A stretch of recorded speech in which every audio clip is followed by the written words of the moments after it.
विष्णुनाय महाराज। हरि ओम एकदंताय विद्महे वक्रतुंडाय धीमहि तन्नो दन्ते प्रचोदयात्। हरि ओम कात्यायने च विद्महे कन्याकुमारिका च धीमहि तन्नो देवी प्रचोदयात्। हरि ओम तत्पुरुषाय विद्महे महादेवाय धीमहि तन्नो रुद्र प्रचोदयात्। हरि ओम हिमांचलजाय विद्महे शिवप्रियाय धीमहि तन्नो पार्वती प्रचोदयात्। हरि ओम हंसाय विद्महे परमहंसाय धीमहि तन्नो श्री सद्गुरुदेव प्रचोदयात्। नाना सुगंध पुष्पाणि यथा कालोद्भवानि च पुष्पांजलिर्मया दत्त ग्रहाण परमेश्वर। विद्या बुद्धि धनैश्वर्य पुत्र पौत्रादि संपद पुष्पांजलिर्दानेन देहि मे वांछितम्। हाथ जोड़ विनती करो और नमाओ शेष पुष्पन की वर्षा करो प्रसन्न हो महादेव। भगवते श्री श्री महाप्राचुर्यो मनु पुष्पांजलि समर्पयामि। सभी भक्तों अपने स्थान पे आदि परिक्रमा करें अर्ध परिक्रमा। जे तीर्थानि बजरंग सिकानि कनकनहा देखा घूम सहस्र योजने। एक बार हमारे साथ साथ भगवान नाम का संकीर्तन करेंगे। भगवान भोलेनाथ जो इस कथा के अधिष्ठान देवता हैं, सर्व देवादि देव महादेव हैं, जिनकी कृपा से मनुष्य को सहज रूप से जीवन की मुक्ति प्राप्त हो जाती है। ऐसे भोलेनाथ का भाव भरा हृदय से हरि ओम नमः शिवाय, हरि ओम नमः शिवाय, हरि ओम नमः शिवाय, हरि ओम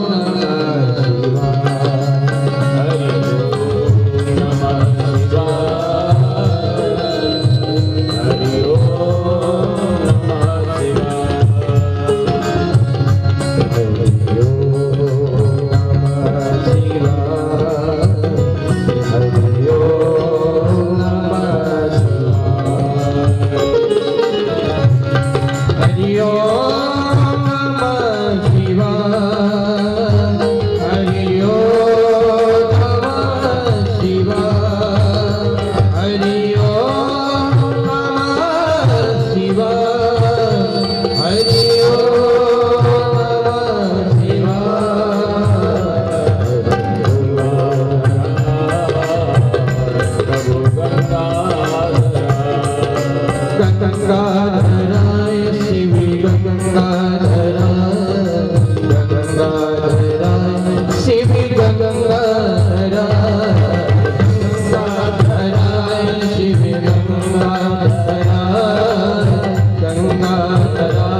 पीठों पर आवाहित सभी 33 कोटि देव शक्तियां एवं हमारे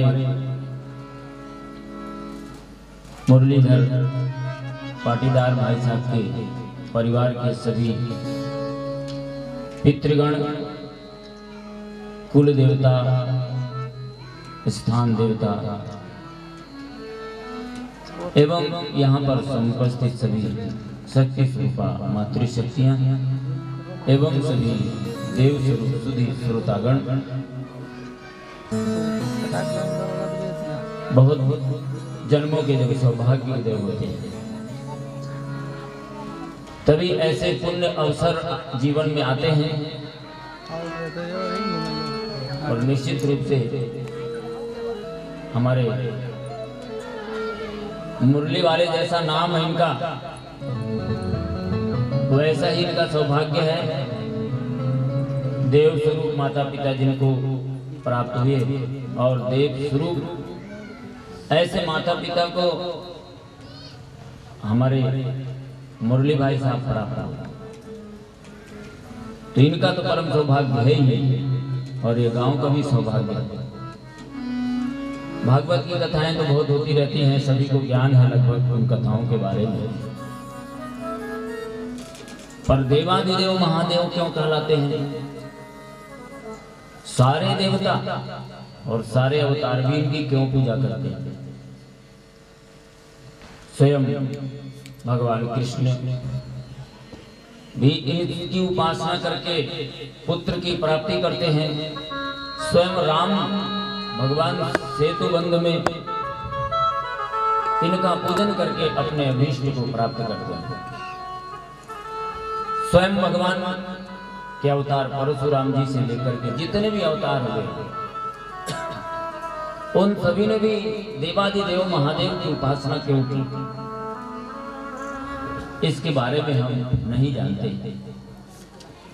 क्योंकि शिव पुराण की कथाएं बहुत कम होती हैं, और इस शिव पुराण की कथा के माध्यम से आपको बहुत सारे ज्ञान विज्ञान शास्त्रों के मंत्र तंत्र इनको समझने का बड़ा सुंदर सुयोग प्राप्त होगा। 88,000 सौनक कादि ऋषि नैमिष के पावन क्षेत्र में सभी पुराणों की कथाएं श्रवण की। वहां का नित्य क्रम का प्रातःकालीन यज्ञ होता है, और सायंकालीन सारे ऋषिगण एकत्र होते हैं और कथा का श्रवण करते हैं। ऐसे कथा श्रवण की महिमा इतनी अधिक क्यों है कि स्वयं देवादिदेव महादेव भी कथा सुनने के लिए इस धरती पर आते हैं।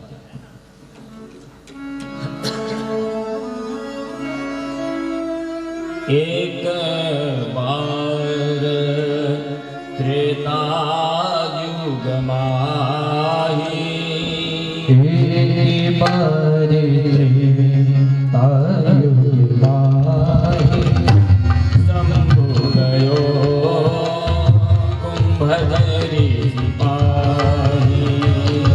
एक बार त्रेता युग माही,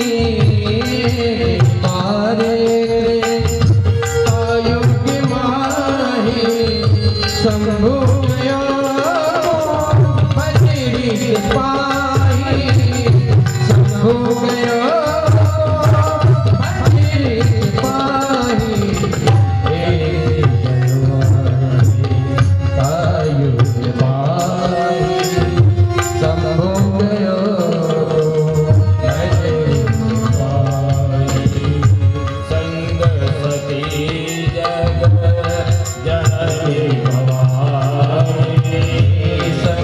सती जग जननी भवानी, पूजो मोहि अखिल सरजाई।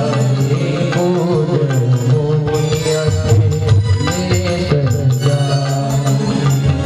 राम कथा मोहि बरज बखानी, राम कथा मोहि बरज बखानी, सुनि महेश परम सुख माही। सुनि महेश परम सुख माही। श्री राम जय राम जय जय राम, श्री राम जय राम जय जय राम, श्री राम जय राम जय जय राम, श्री राम जय राम जय जय राम। जो सभी कथाओं के सबसे श्रेष्ठ प्रवक्ता था भगवान शिव, जिन्होंने माता जगदम्बा को अमर कथा भी सुनाई। और भगवान शिव के प्रमुख अवतारों में से हनुमान जी महाराज हैं, जो कथा के बड़े रसिया हैं और उनके बारे में यत्र यत्र रघुनाथ गाथा तत्र तत्र कृतमस्तकाञ्जलिं बाष्पवारि परिपूर्णलोचनं मारुतिं नमत राक्षसान्तकम्। हनुमान जी महाराज जब कथा का श्रवण करते हैं तो दोनों हाथ जोड़ लेते हैं और उनके आंखों से वाष्पवारी परिपूर्ण लोचन, अंदर की गरम गरम जल धारा निकलती रहती है। ऐसा हमारे जीवन में जो ताप है वो भगवान की कथा सुनने से निकल जाता है और हमारे जीवन में शीतलता आ जाता है। हमारा जीवन परम पावन हो जाता है इन कथाओं के माध्यम से। भाग्योदयेन बहु जन्म समार्जितेन सत्संगमं लभते च पुरुषो यदा वै अज्ञान हेतु कृतमोहमदान्धकारं नासं विधाय हि तदो दयते विवेकः। कई जन्मों का जब भाग्योदय होता है तब भगवान की पावन कथा श्रवण करने का सुंदर अवसर प्राप्त होता है और भगवान की सुंदर पावन कथाएं मनुष्य के विवेक को जागृत कर देती हैं। हमारे जीवन का उद्देश्य क्या है तो किसी को पता है क्या? हम क्यों इस दुनिया में आए हैं? इतना सुंदर शरीर भगवान ने क्यों दिया? ये कथाएं ही हैं जो मनुष्य को ये समझाती हैं। मानुष जन्म अमोल है, मिले न दूजी बार, पक्का फल जो गिर गया लगे न दूजी बार। ये मनुष्य का जन्म एक बार मिल गया, ये जरूरी नहीं कि दोबारा भी फिर से मनुष्य हम बन जाए। इस जीवन का उपयोग क्या करना चाहिए? खाने कमाने में आयु गवाई, पूरा जीवन खाने कमाने में बिता दिया। यदि इतना ही मेरे जीवन का उद्देश्य होता तो क्या वो पशु हमारे से अधिक अच्छा नहीं है, जो भोग में भी उसके कोई प्रतिबंध नहीं है। हमें तो मर्यादा का ध्यान रखना होता है, हमारे साथ मर्यादाएं जुड़ी हुई, जिसे भोजन का भी कोई समस्या नहीं है, जो हमको रबड़ी काजू किशमिश में आनंद आता है, ऊंट को कटीली हुई झाड़ियां खाने में, बकरी को कांटे का पत्ता खाने में, और जो पशु हैं घास खाने वाले उनको घास खाने में उतना ही आनंद मिलता है, हमारे से कम नहीं मिलता। और हमारे उनमें अंतर यह है कि भगवान ने इतना छोटा सा पेट दिया था और पूरा शरीर दिया, उस शरीर में इतना मूल्यवान मस्तिष्क दिया और उन पशुओं को क्या किया? उनका पेट ही पेट दे दिया। पशुओं का बहुत बड़ा पेट होता है, शरीर छोटा होता है। इंसान का पेट छोटा होता है, शरीर बड़ा होता है। भगवान ने इसीलिए बनाया कि ये तो भोग योनियां हैं, ये पूरा जीवन अपना पेट और बच्चे पैदा करने में बिताएंगे, दूसरे इनके जीवन का कोई उद्देश्य नहीं है। और देव योनि है देवताओं को कर्तव्य का जो दायित्व दे दिया, वो देवता उस दायित्व का ही पूर्ण करेंगे, कोई नया काम नहीं कर सकते। वायु देवता का काम है सारे जगत में प्राण का संचार करना, अग्नि देवता का काम है तेज उत्पन्न करना, उष्मा उत्पन्न करना, सूर्य देव का काम प्रकाश देना। यदि ये अपने काम को छोड़ देते सृष्टि नष्ट हो जाएगा। ये दूसरा काम चाह करके भी नहीं कर सकते, ये बैठ के भजन नहीं कर सकते। मनुष्य को दिया था भगवान, ये सोच कर दिया था कि मनुष्य इस शरीर का उपयोग करेगा, बड़े भाग्य मानुष तन पावा, बड़े भाग्य मानुष तन पावा, सुर दुर्लभ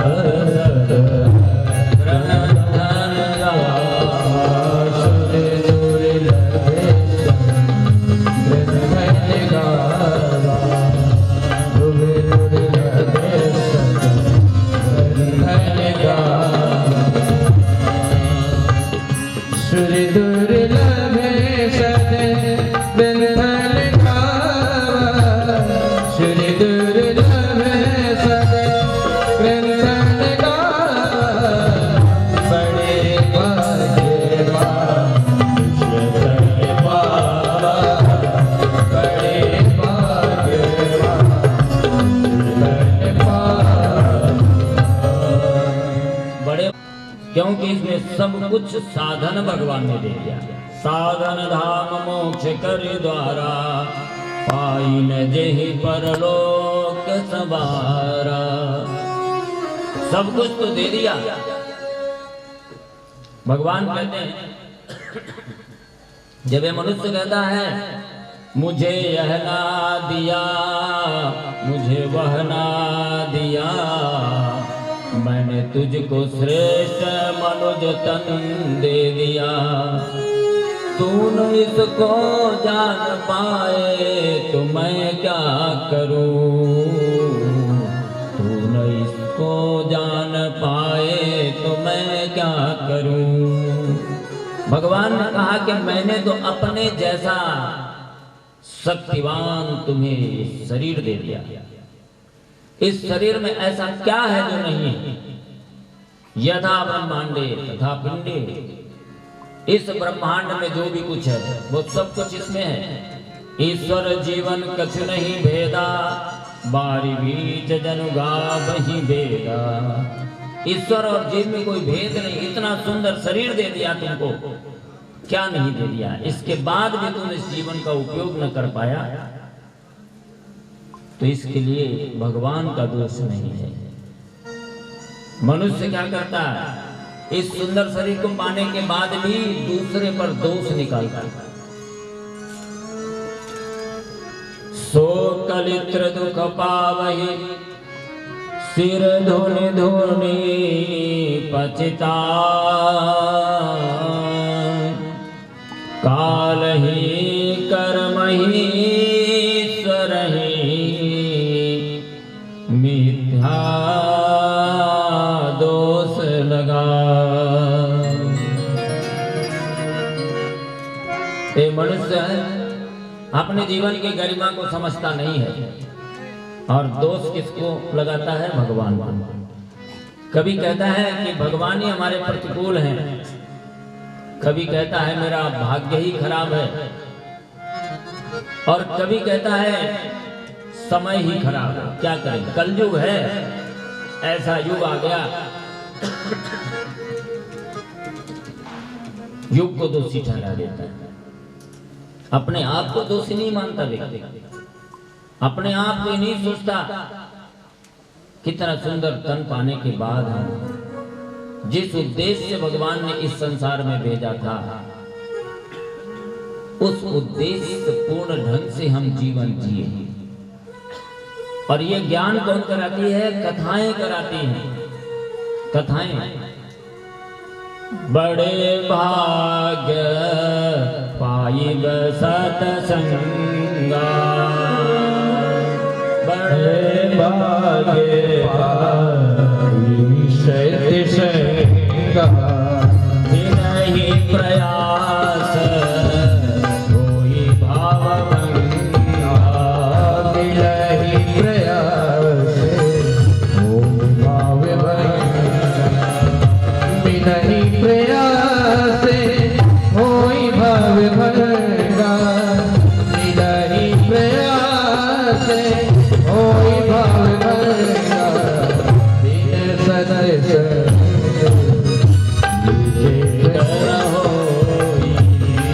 सत्संग के न होई राम कृपा बिन सुगवे न सोई राम कृपा बिन सुगवे न सोई।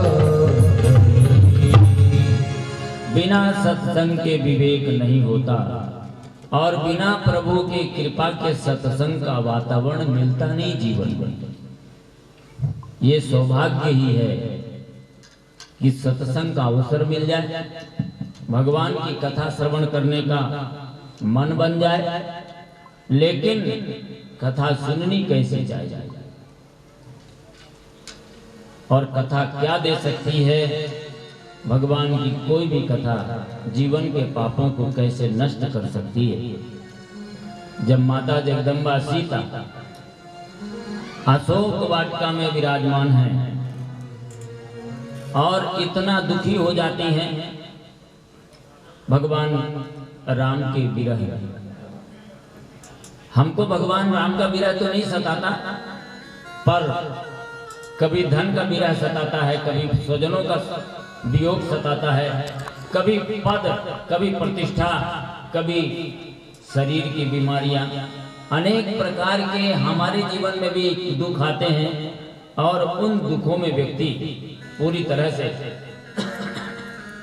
जब टूट जाता है और जब उसको कोई मार्ग समझ में नहीं आता, यदि ऐसे व्यक्ति को भी भगवान की कथा में बैठा दीजिए तो उसका भी मन शांत होने लगता है। सीता जी ने जब निश्चय किया, त्रिजटासन बोली कर जोरी मात विपति संगिनी तय मोरी तजऊ देह करी बेगी उपाई दुसह विरह अब सही नहीं जाई दुसह विरह अब सही नहीं जाई चिता बनाई मातु अनल पुनि देहु लगाई। माता सीता कहती है कि आप भगवान राम का विरह सहा नहीं जाता, हे त्रिजटा तुम कहीं से आग ढूंढ करके लाओ और मेरी चिता बना दो, मैं अपने जीवन का अंत करना चाहता हूं। और व्यक्ति जीवन का अंत कब करता है? जब उससे दुख नहीं सहा जाता, क्योंकि ये देह सबको परम प्रिय है, सबकी देह परम प्रिय सुन। इसे नष्ट करने का निश्चय जब कोई कर ले तो समझ लीजिए कि उसके जीवन में अब विरह या दुख इससे बड़ा नहीं हो सकता। कई बार अज्ञान के कारण, इस जीवन की बहुमूल्यता को ना समझ के कारण भी व्यक्ति अपने जीवन को नष्ट करना चाहता है। कभी उसके जीवन में धोखा आ गया, कभी उसके जीवन में परेशानी आ गई, कभी उसके जीवन में घाटा आ गया तो अपने जीवन का अंत करना चाहता है। ये तो मूर्खता है, ये कोई कष्ट नहीं है। ये तो आपने पैदा किया है अपने पुरुषार्थ से, आप हिम्मत कीजिए फिर से पैदा कर लेंगे, और नहीं तो भगवान की शरण में जाओ, जीवन त्यागने से अच्छा। लेकिन भगवान के नाम पर जब जीवन के आंसू बहते हैं तो जीवन का खारापन निकल जाता है और जीवन परम पवित्र हो जाता है, उस परमात्मा से मिल जाता है। इसलिए कथा कैसे सुना, किसने सुनाया, ये बड़ा महत्वपूर्ण है। हनुमान जी पता लगाने के लिए गए थे सीता जी का, और संजोग से इस घटना के समय अशोक वाटिका के एक अशोक वृक्ष के ऊपर बैठे हुए, और हनुमान जी सोचने लगे कि सीता जी तो इतनी घबराई हुई हैं, यदि मैं बंदर के रूप में प्रकट हो जाऊं तो सीता जी और भी भयभीत हो जाएंगी और मुझे बंदर का रूप देख करके अपने प्राणों को सहज त्याग देंगे। इस स्थिति में मैं प्रकट नहीं हो सकता, कोई संदेश नहीं दे सकता। करो उपाय, करो विचार, करो का भाई। विचार करने लगे क्या करूं? तो हनुमान जी तो ज्ञानी नाम अग्रगण्यम, आज ज्ञान की कथा है और संजोग से हनुमान जी का वार है, मंगलवार है, और भगवान शिव के अनन्य प्रिय हैं भगवान विष्णु जी। आज उनकी तिथि एकादशी है। दोनों का समग्र मिलन निश्चित रूप से इस कथा को बहुत ज्ञानमय बनाएगा, और यदि ध्यान से सुनेंगे तो बहुत ऐसी जानकारियां मिलेंगी जो आपने अभी तक सुनी नहीं है कथा। हनुमान जी विचार करने लगे, ज्ञानी नाम अग्रगण्यम है, सकल गुण निधानम। उनके मन में आया कि इस समय सीता जी को शांत कर देने का एक ही साधन है, भगवान की सुंदर सुंदर कथाएं सुनाओ। रामचंद्र गुण बर नहीं लागा, रामचंद्र गुण बर नहीं लागा, सुनत ही सीता कर सुनत ही सीता दुख भागा, रामचंद्र गुण बर नहीं लागा, रामचंद्र बर नहीं लागा, सीता सुनी कर दुख भागा, सीता सुनी कर दुख भागा। जब भगवान की कथा हनुमान जी महाराज सुनाने लगे तो लागी श्रवण सुने मन लाई। मन लगा करके कथा सीता जी सुनने लगी। तो हनुमान जी ने क्या किया? आदि से सब कथा सुनाई, पूरी कथा ही रामायण की सुना दिया। और जब चित्रकूट की पावन भूमि में जयंत ने माता जगदम्बा के चरणों में कौवा बनकर के चोंच मारा, इसकी पावन कथा सुनाई। इसमें भगवान वाल्मीकि के अनुसार भगवान श्री राम माता जगदम्बा सीता की गोदी में शयन कर रहे थे, और उसी समय इंद्र का पुत्र जयंत आता है और माता के सीने पर अपने चोंच का प्रहार करता है। रक्त गिरने लगा, और जैसे रक्त की बूंद गिर करके भगवान श्री राम के माथे पर पड़ी तो भगवान ने नेत्र खोला। भगवान जयंत की कुटिलता को समझ गए, और जैसे ही भगवान सीता जी से कहते हैं कि सीते, तुम तो इस पापी को दंड देने में समर्थ थी। आदि सत्य जही जगत उपजाया, सारे जगत को जो उत्पन्न करने वाली महामाया हो उसको कौन कष्ट दे सकता है, लेकिन तुमने उसे दंड नहीं दिया। तो माता सीता ने कहा, ये मां के कितने भी पुत्र होते हैं, उनमें से बहुत सारे अनाचारी निकल जाते हैं, दुर्व्यवहार करने वाले निकल जाते हैं, लेकिन माता उन किसी भी पुत्रों को कभी भी दंड नहीं देती।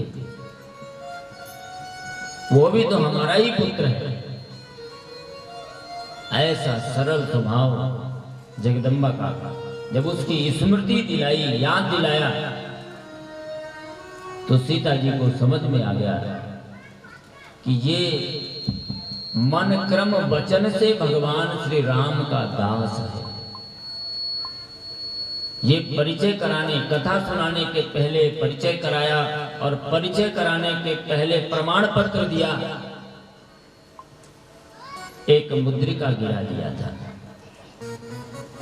और वो मुद्रिका प्रभु श्री रामचंद्र जी के अंगुलियों में धारण होने वाली मुद्रिका थी, जिससे पूरी तरह से पहचान हो गई माता जगदम्बा को कि ये कथा सुनाने वाला भगवान का कोई परम भक्त ही है।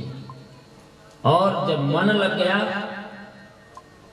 देखिए यदि श्रद्धा सुनाने वाले के प्रति ना हो तो कथा में मन नहीं लगता।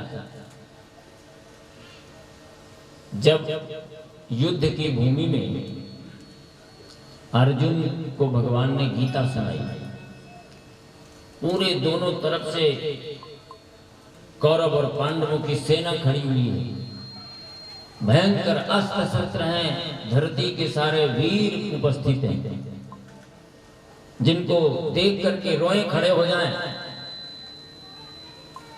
ऐसी परिस्थिति में भी भगवान श्री कृष्ण ने गीता सुनाकर अर्जुन को संतुष्ट कर दिया और जो कहा अर्जुन करने के लिए खड़े हुए। और वहीं पर जब युद्ध की बाजी जीत ली और पांडवों को राज्य मिल गया, राज्य मिलने के बाद युधिष्ठिर जी का मन शोक संतप्त हो गया और युधिष्ठिर जी को ये लगने लगा कि मैंने जो भी कुछ किया है उसका प्रायश्चित मुझे करना पड़ेगा। मैंने जुआ खेला, एक गलती किया और उस गलती के परिणाम स्वरूप करोड़ों लोग मारे गए। एक छोटी सी गलती, एक व्यक्ति की गलती, और वो व्यक्ति कितना महत्वपूर्ण है, उसका एक शब्द कितना महत्वपूर्ण है। जितना बड़ा उत्तरदायित्व होता है उतना बड़ा ही उसका महत्व होता है, और उसका एक शब्द और उसकी एक क्रिया उसके जीवन में कितनी खतरनाक है। आप देखिए, घर के कोई बच्चे आपस में झगड़ा करते हैं, कोई बड़ी बात नहीं, लेकिन घर का जब मालिक कोई बात कह देता है तो पूरे परिवार में वो तीर जैसे लगती है, बड़ी महत्व की हो जाती है। ऐसे ही सदैव व्यक्ति को सतर्क और सावधान रहने की जरूरत होती है। किस पद पर बैठा है और क्या काम कर रहा है, वो किस वाणी का प्रयोग कर रहा है, उसका समाज में क्या इम्पैक्ट होगा, क्या बात जाएगी, क्या संदेश जाएगा, ये बहुत सावधान रहने की जरूरत है। तो युधिष्ठिर जी को अब गलती महसूस हो रही है कि हमने गलती कर दी, और यदि हम जुआ नहीं खेलते तो आज इतना बड़ा महाभारत नहीं होता। तो इसका प्रायश्चित तो हमको करना ही पड़ेगा, हमको नरकों की यातना सहनी पड़ेगी। ये दुख हो रहा है, और भगवान श्री कृष्ण आज युधिष्ठिर जी को नहीं समझा पा रहे हैं, जबकि राजगद्दी पर बैठे हैं। युद्ध की भूमि में अर्जुन को समझा दिया, क्योंकि अर्जुन का समर्पण है। साधित्वा मां प्रपन्नाम, हे केशव, हम तुम्हारी शरण में हैं, तुम हमारी रक्षा करो। हम आपके शिष्य हो गए, आप मेरे गुरुजी हो गए, आप जो कहोगे मैं करूंगा। तब भगवान ने गीता सुनाई थी और समझ में आ गया। लेकिन युधिष्ठिर जी मानते हैं कि भगवान कृष्ण तो मेरे बच्चे हैं। वो भैया कहते हैं ना, बड़े भैया, तो बड़े भैया छोटे भैया की बात मान जाए ये तो बहुत बड़ी बात है। एक बड़ापन तो होता है ना, तो युधिष्ठिर के मन में ये भाव है कि मैं तो बड़ा हूं। कृष्ण को भगवान उन्होंने नहीं माना, अपने को उनसे बड़ा माना, इसलिए अब यहां पर भगवान कृष्ण वो गीता का ज्ञान देने में असमर्थ है। तो उन्होंने सोचा इनका प्रेम भीष्म पितामह के प्रति है, इसलिए इनको भीष्म पितामह के पास ले चला जाए, उनको विदा भी करेंगे और दूसरा ये ज्ञान उनके मुख से दिलाएंगे, गीता का ज्ञान उनके मुख से दिलाएंगे। और वही भगवान कृष्ण भगवान के एक अंश के रूप में स्वयं प्रतिष्ठित हो गए भीष्म पितामह के अंदर और उनसे वह वाक्य कहवाया।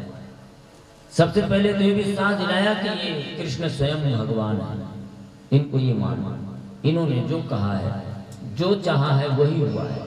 और जब ये विश्वास हुआ तो सुंदर वहां पर ज्ञान, महाभारत में शांति पर्व में पूरा वर्णन इसका आता है।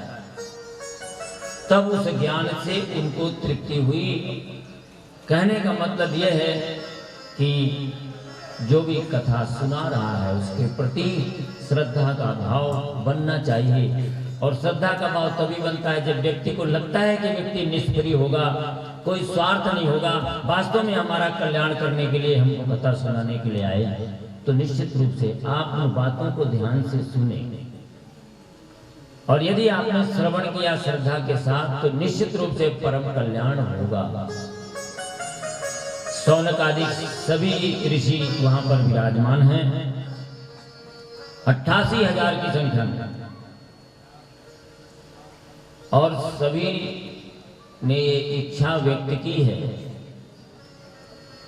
कि इस कलयुग में जहां सत्यम नास्ति तपः शौचम दयादानम न विद्यते उदरम्भिणा जीवा वराका कूटो भासिनः।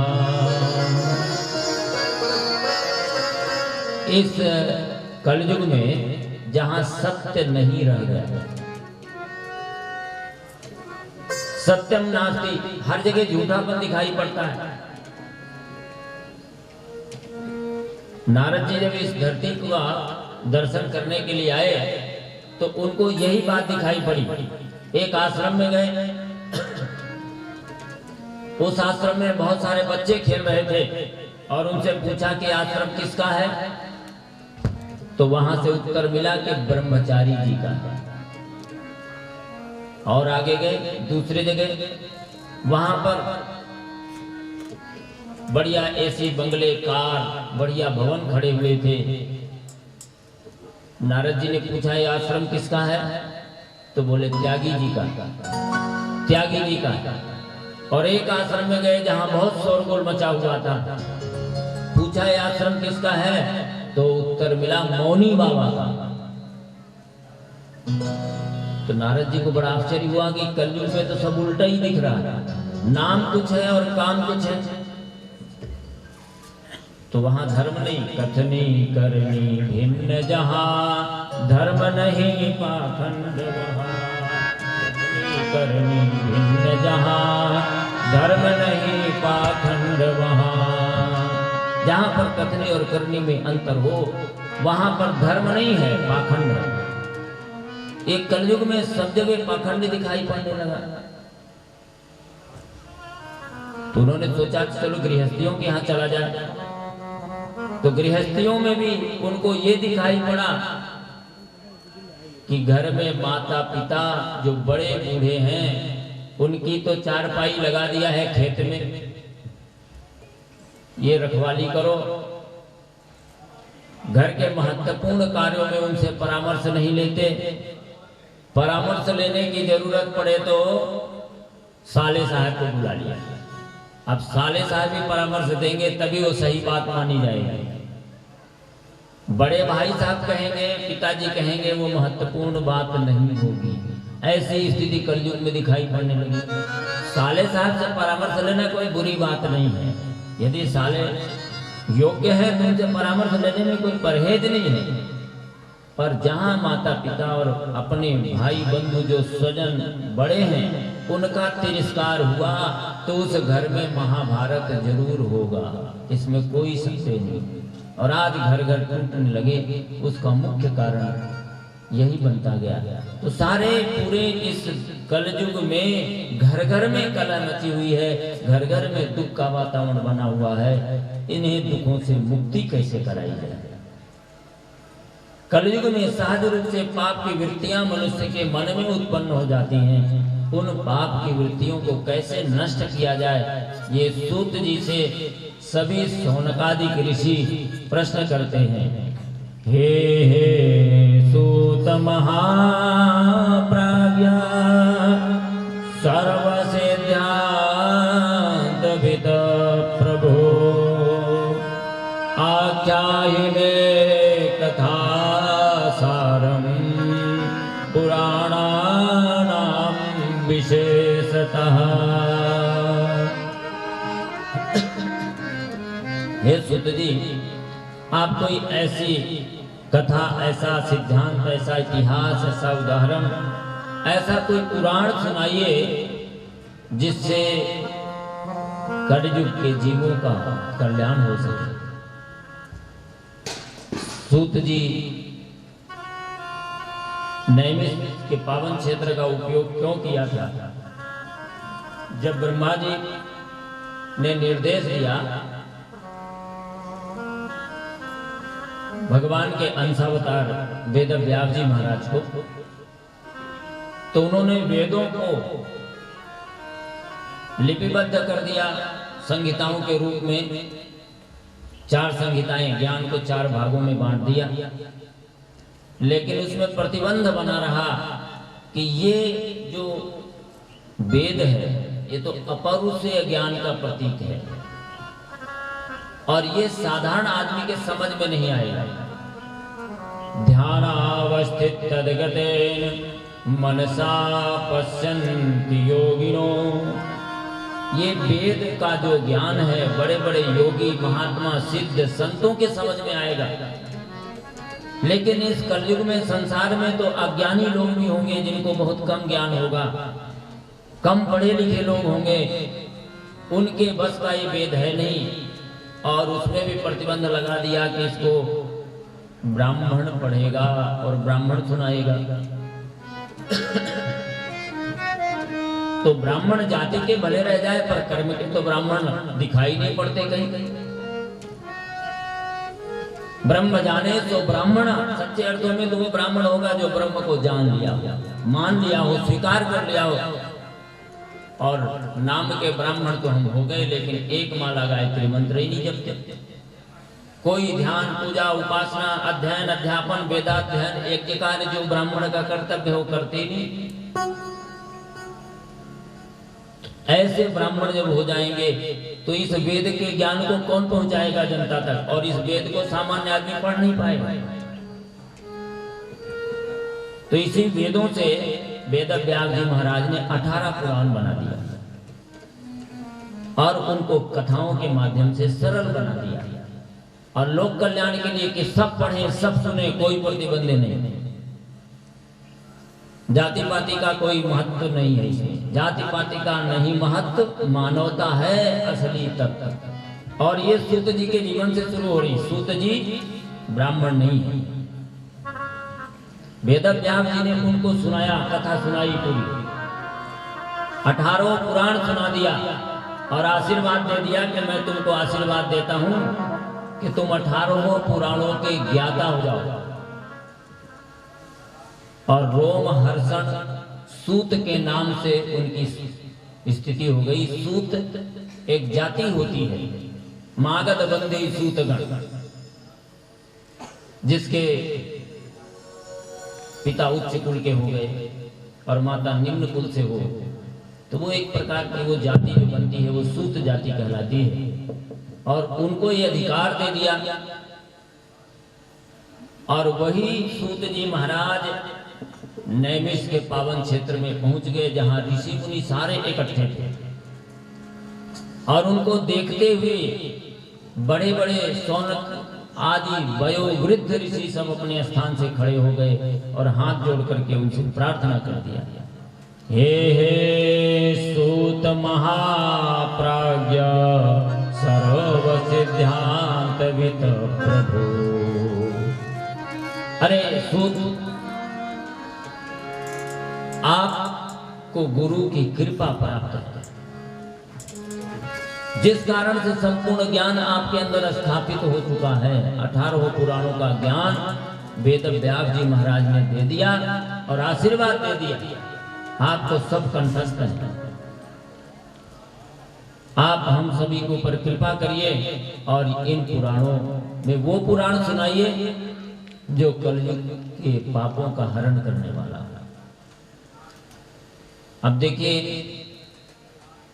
हर व्यक्ति ज्ञान देने का उत्तराधिकारी नहीं हो सकता। ज्ञान देने का उत्तराधिकारी तो केवल गुरु कृपा प्राप्त व्यक्ति ही होता है, जिसके जीवन में गुरु की कृपा आ जाए।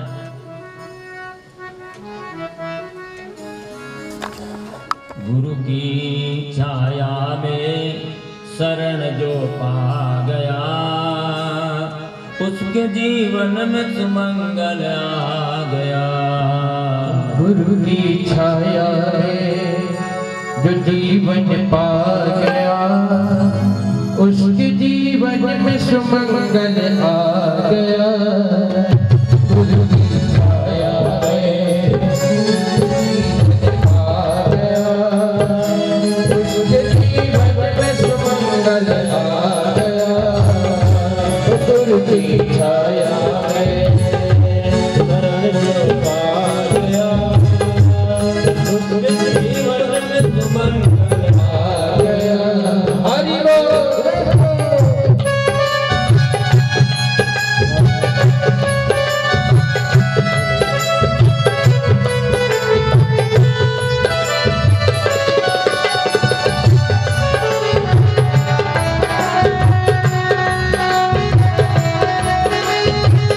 मैं तो बड़ा हूं, कृष्ण को भगवान उन्होंने नहीं माना, अपने को उनसे बड़ा माना। इसलिए अब यहां पर भगवान कृष्ण को गीता का ज्ञान देने में असमर्थ है। तो उन्होंने सोचा इनका प्रेम भीष्म पितामह के प्रति है, इसलिए इनको भीष्म पितामह के पास ले चला जाए, उनको विदा भी करेंगे और दूसरा ये ज्ञान उनके मुख से दिलाएंगे, गीता का ज्ञान उनके मुख से दिलाएंगे। और वही भगवान कृष्ण भगवान के एक अंश के रूप में स्वयं प्रतिष्ठित हो गए भीष्म पितामह के अंदर और उनसे वह वाक्य कहवाया। सबसे पहले तो ये विश्वास दिलाया कि ये कृष्ण स्वयं भगवान है, इनको ये मानना। इन्होंने जो कहा है, जो चाहा है वही हुआ है। और जब ये विश्वास हुआ तो सुंदर वहां पर ज्ञान, महाभारत में शांति पर्व में पूरा वर्णन इसका आता है। तब उस ज्ञान से उनको तृप्ति हुई। कहने का मतलब यह है कि जो भी कथा सुना रहा है उसके प्रति श्रद्धा का भाव बनना चाहिए। और श्रद्धा का भाव तभी बनता है जब व्यक्ति को लगता है कि व्यक्ति निष्क्रिय होगा, कोई स्वार्थ नहीं होगा, वास्तव में हमारा कल्याण करने के लिए हमको कथा सुनाने के लिए आए, तो निश्चित रूप से आप उन बातों को ध्यान से सुने। और यदि आपने श्रवण किया श्रद्धा के साथ तो निश्चित रूप से परम कल्याण होगा। शौनक आदि सभी ऋषि वहां पर विराजमान हैं, 88,000 की संख्या में, और सभी ने ये इच्छा व्यक्त की है कि इस कलयुग में जहां सत्यम नास्ति तपः शौचम दयादानम न विद्यते उदरम्भिणा जीवा वराका कूटभासिनः। इस कलयुग में जहां सत्य नहीं रह गया, सत्यम नास्ति, हर जगह झूठापन दिखाई पड़ता है। नारद जी जब इस धरती का दर्शन करने के लिए आए तो उनको यही बात दिखाई पड़ी। एक आश्रम में गए, उस आश्रम में बहुत सारे बच्चे खेल रहे थे और उनसे पूछा कि आश्रम किसका है, तो वहां से उत्तर मिला कि ब्रह्मचारी जी का है। और आगे गए दूसरी जगह, वहां पर बढ़िया एसी बंगले, कार, बढ़िया भवन खड़े हुए थे। नारद जी ने पूछा ये आश्रम किसका है, तो बोले त्यागी जी का, त्यागी जी का।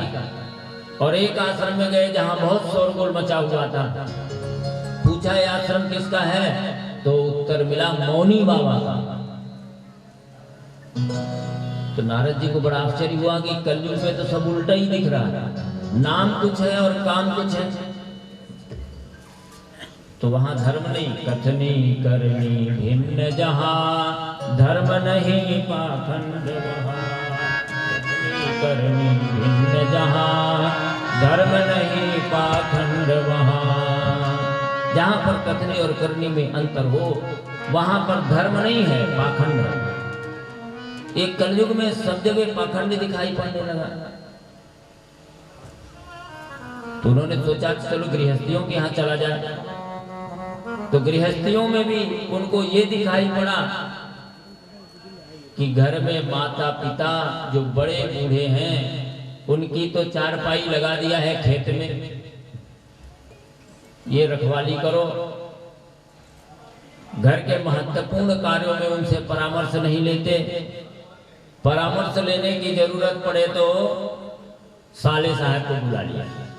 अब साले साहब भी परामर्श देंगे तभी वो सही बात मानी जाएगी। बड़े भाई साहब कहेंगे, पिताजी कहेंगे, वो महत्वपूर्ण बात नहीं होगी।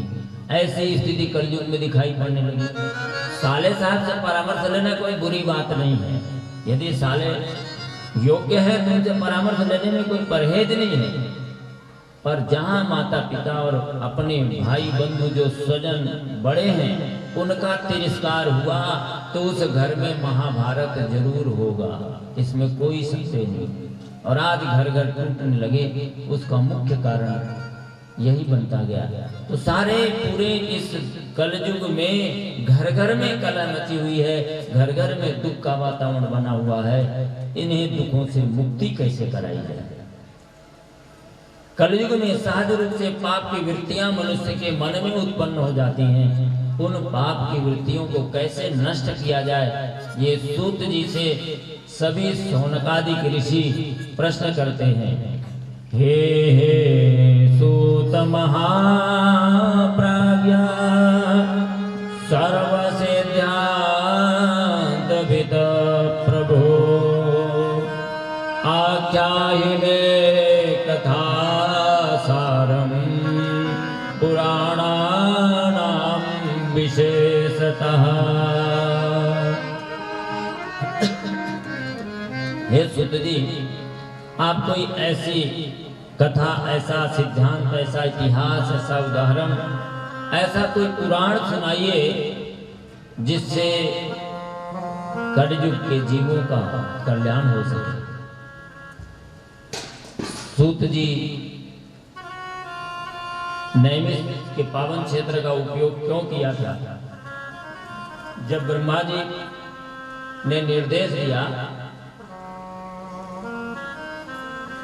भगवान के अंशावतार वेद व्यास जी महाराज को, तो उन्होंने वेदों को लिपिबद्ध कर दिया संहिताओं के रूप में। 4 संहिताएं, ज्ञान को 4 भागों में बांट दिया। लेकिन उसमें प्रतिबंध बना रहा कि ये जो वेद है ये तो अपरुषीय ज्ञान का प्रतीक है और ये साधारण आदमी के समझ में नहीं आएगा। ध्यानावस्थित तद्गतेन मनसा पश्यन्ति योगिनो, ये वेद का जो ज्ञान है बड़े बड़े योगी, महात्मा, सिद्ध संतों के समझ में आएगा। लेकिन इस कलयुग में संसार में तो अज्ञानी लोग भी होंगे जिनको बहुत कम ज्ञान होगा। कम पढ़े लिखे लोग होंगे, उनके बस का ये वेद है नहीं, और उसमें भी प्रतिबंध लगा दिया कि इसको ब्राह्मण पढ़ेगा और ब्राह्मण सुनाएगा। तो ब्राह्मण जाति के भले रह जाए पर कर्म के तो ब्राह्मण दिखाई नहीं पड़ते कहीं कहीं। ब्रह्म जाने तो ब्राह्मण, सच्चे अर्थों में तो वो ब्राह्मण होगा जो ब्रह्म को जान लिया हो, मान लिया हो, स्वीकार कर लिया हो। और नाम के ब्राह्मण तो हम हो गए, लेकिन एक माला गायत्री मंत्र ही नहीं जपते। कोई ध्यान, पूजा, उपासना, अध्ययन, अध्यापन, वेदाध्ययन, यज्ञ कार्य जो ब्राह्मण का कर्तव्य हो करते नहीं। ऐसे ब्राह्मण जब हो जाएंगे तो इस वेद के ज्ञान को कौन पहुंचाएगा जनता तक, और इस वेद को सामान्य आदमी पढ़ नहीं पाएगा। तो इसी वेदों से वेद व्यास जी महाराज ने 18 पुराण बना दिया और उनको कथाओं के माध्यम से सरल बना दिया, और लोक कल्याण के लिए कि सब पढ़े, सब सुने, कोई प्रतिबंध नहीं। जाति पाति का कोई महत्व नहीं है इसमें, जाति पाति का नहीं महत्व, मानवता है असली तत्व। और ये सूत जी के जीवन से शुरू हो रही। सूत जी ब्राह्मण नहीं है, वेद व्यास जी ने उनको सुनाया, कथा सुनाई पूरी, 18 पुराण सुना दिया और आशीर्वाद दे दिया कि मैं तुमको आशीर्वाद देता हूं कि तुम 18 पुराणों के ज्ञाता हो जाओ। और रोम हर्षण सूत के नाम से उनकी स्थिति हो गई। सूत एक जाति होती है, मागध बंदे सूतगण, जिसके पिता उच्च कुल के हो गए और माता निम्न कुल से हो, तो वो एक प्रकार की वो जाति जो बनती है वो सूत जाति कहलाती है। और उनको ये अधिकार दे दिया, और वही सूत जी महाराज नैमिष के पावन क्षेत्र में पहुंच गए, जहां ऋषि मुनि सारे इकट्ठे थे, और उनको देखते हुए बड़े बड़े शौनक आदि वयोवृद्ध ऋषि सब अपने स्थान से खड़े हो गए और हाथ जोड़ करके उनसे प्रार्थना कर दिया, हे सूत महाप्राज्ञ सर्व सिद्धांत वित प्रभु। अरे सूत, आपको गुरु की कृपा प्राप्त है,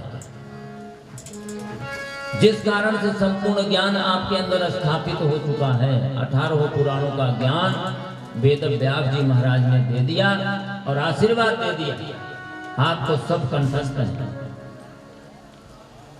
आप हम सभी के ऊपर कृपा करिए और इन पुराणों में वो पुराण सुनाइए जो कलयुग के पापों का हरण करने वाला है। अब देखिए, हर व्यक्ति ज्ञान देने का उत्तराधिकारी नहीं हो सकता। ज्ञान देने का उत्तराधिकारी तो केवल गुरु कृपा प्राप्त व्यक्ति ही होता है, जिसके जीवन में गुरु की कृपा आ जाए।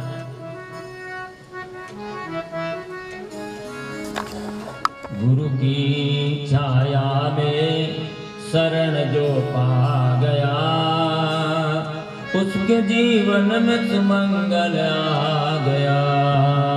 गुरु की छाया में जो जीवन पा गया, उसके जीवन में सुमंगल आ गया।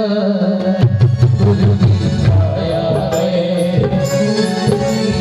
पा गया, उसके जीवन में सुमंगल आ गया।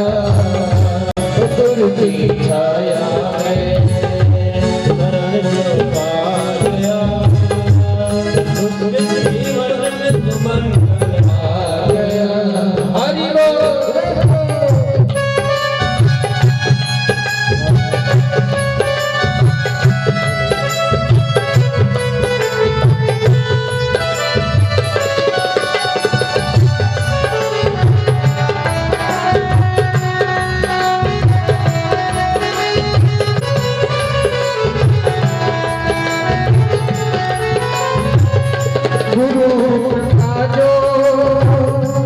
सबसे बड़ा उपहार है।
गुरु की छाया में शरण जो आ गया, उसके जीवन में सुमंगल आ गया।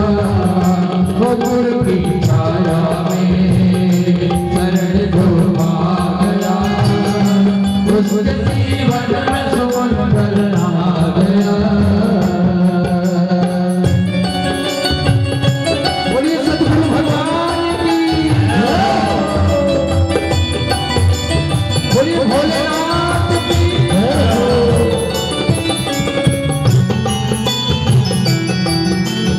मेरी तालियों के साथ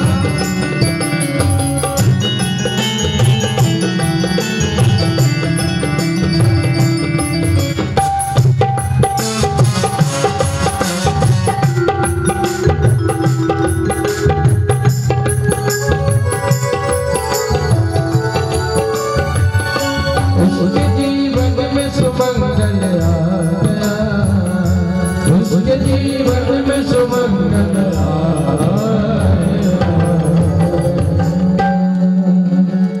सूत जी ने कहा, काल ब्याल महात्रासु विद्वांस करम मुक्तमं शैवं पुराणं परमं शिवेनोक्तं परामुने। काल व्याल महात्रास, ये काल का जो त्रास है वो सबसे अधिक कष्टदायक है। ये कौन सा काल है? यही समय जिसको कहते हैं। समय की मार से कोई बचा नहीं है। इस दुनिया में काल ने किसी को नहीं छोड़ा। अर्थवान खाली गए, शक्तिवान गए निर्जीव, कीर्तिवान लौटे नहीं देखने अपनी सीव। कीर्तिवान लौटे नहीं देखने अपनी सीव। इस दुनिया में बड़े बड़े धनवान भी जो धन के पीछे दौड़ते रहे, एक दिन खाली हाथ चले गए, काल ने उन्हें भी मार दिया। और जो शक्ति के लिए शक्तिवान बनना चाहते थे, पदवान बनना चाहते थे, वो भी एक दिन चले गए इस दुनिया में। और जो कीर्तिवान बनना चाहते थे, कीर्ति के लिए काम करना चाहते थे, वो भी इस दुनिया में खाली ही हाथ गए और लौट के देखने नहीं आए कि हमारी कितनी प्रतिष्ठा इस दुनिया में हो रही है। अब शायद जितने बड़े बड़े काम करने वाले लोग इस दुनिया से मरकर चले गए, दुनिया देख रही है, पर वो ये देखने भी नहीं आ पाते कि मेरे नाम का क्या हो रहा है। इस धरती से सिकंदर विश्व विजेता था, लेकिन जब मरा तो उसने कहा कि मेरे हाथों को ताबूत से बाहर निकाल देना ताकि दुनिया ये देख सके कि विश्व विजेता सिकंदर भी खाली हाथ ही गया है। एक कफन भी केवल स्मशान तक जाता है, इसके बाद ये भी साथ नहीं देता। ऐसे नाशवान जीवन के लिए भी ये व्यक्ति कितने त्रास भोगता है, भगवान का स्मरण नहीं करता। एक दिन काल की मार से चला जाता है। इस त्रास को विध्वंस करने वाला ये शिव पुराण है, जो स्वयं भगवान शिव के मुख से ही निकला। रचि महेश निज मानस राखा, पायस समय शिवासन भाखा। रामायण सतकोटि अपारा, 100 करोड़ मंत्र थे, 100 करोड़। और इसको सरल करते करते 1 करोड़ और 1 करोड़ को भी सरल करते हुए 1 लाख के अंदर सीमित किया और 1 लाख को भी वेदव्यास जी ने और कम कर दिया तो 24,000 श्लोक बना दिया। और इस 24,000 श्लोकों वाला ये जो शिव पुराण है, ये साक्षात भगवान के शिव की वाणी है। और इसको यदि श्रवण करते हैं तो राजसूयेन यत् पुण्यम अग्निष्टोम सतेन चा तत् पुण्यम लभते शंभो तथा श्रवण मात्रतः। राजसूय यज्ञ बड़े बड़े राजा करते थे। अश्वमेध सहस्त्राणि वाजपेय शतानि चा। और अश्वमेध यज्ञ बड़े बड़े राजा महाराजा करते थे और वाजपेय यज्ञ बड़े बड़े विद्वान करते थे। जहां विद्वता की परीक्षा होती वो वाजपेय यज्ञ कहलाते थे, ज्ञान यज्ञ थे वाजपेय यज्ञ। अश्वमेध यज्ञ राज सत्ता को बढ़ाने वाले, राष्ट्र को समृद्ध बनाने वाले यज्ञ थे अश्वमेध। और राज सत्ता का विस्तार कराने वाले राजसूय यज्ञ थे। बड़े बड़े राजा महाराजा ही करते थे, साधारण आदमी नहीं करते। और इन सब का पुण्य अकेले अश्वमेध सहस्त्राणि वाजपेय शतानि चा 1000 अश्वमेध यज्ञों का पुण्य और 100 वाजपेय यज्ञों का पुण्य